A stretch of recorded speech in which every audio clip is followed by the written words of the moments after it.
Alhamdulillahirabbil alamin. Wassalatu wassalamu ala asyrafil anbiya'i wal mursalin wa ala alihi washabihi ajmain.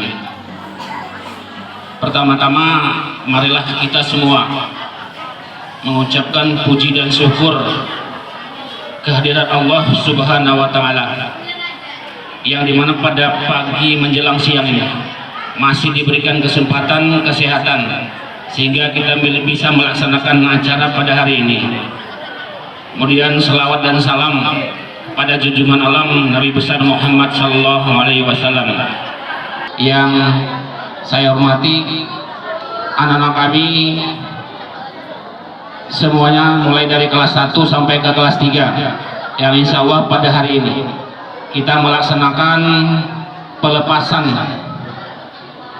Bapak tidak menyebut perpisahan, tapi pelepasan, karena kalau perpisahan itu kita masih jumpa, masih bertemu, masih saling ngobrol, tapi kalau perpisahan itu tidak bisa jumpa lagi, itu yang disebut dengan perpisahan. Jadi hari ini seharusnya kita sebut pelepasan.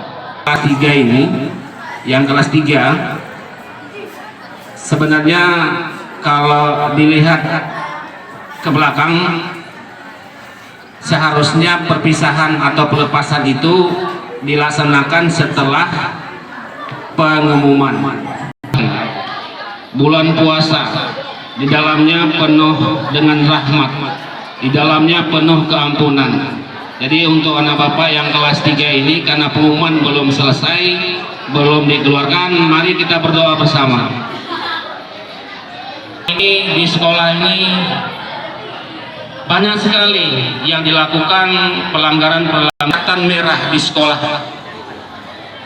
Jadi oleh sebab itu pada bulan ini bulan Ramadan ini, kami minta supaya kelakuan akhlak kita itu kita robah.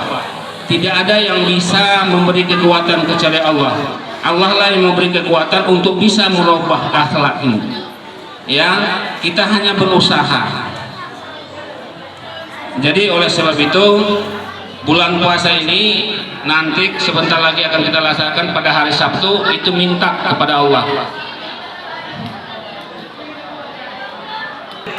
suatu perubahan dengan ada nasihat-nasihat seperti ini. Oke, Bapak